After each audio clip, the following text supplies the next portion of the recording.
Hi friends, ఈరోజు మనం చూస్తున్న ఐటమ్ అండి వరలక్ష్మి అమ్మవారి ముఖ చిత్రాలండి. ఎంతో ప్రకాశవంతమైన ముఖ చిత్రాలు, సిల్వర్ ప్లేటెడ్ ముఖ చిత్రములు, గోల్డ్ ప్లేటెడ్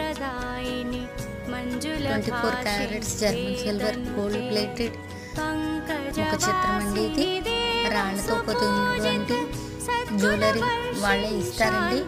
అవైలబుల్గా ఉన్న దాన్ని బట్టి ఇది గోల్డ్ ప్లేటెడ్ అమ్మవారి ముఖ చిత్రం అండి.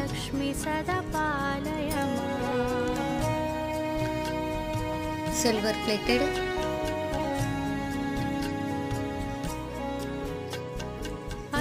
తర్వాత కాంబో ప్యాక్ కూడా ఉందండి. వీటిలో బనానా ట్రీస్ ఎక్స్ట్రాగా వస్తాయి. Thanks for watching. ఏమైనా అవసరం ఉన్న వాళ్ళు link in description. Please like. నమస్తే మహామాయి.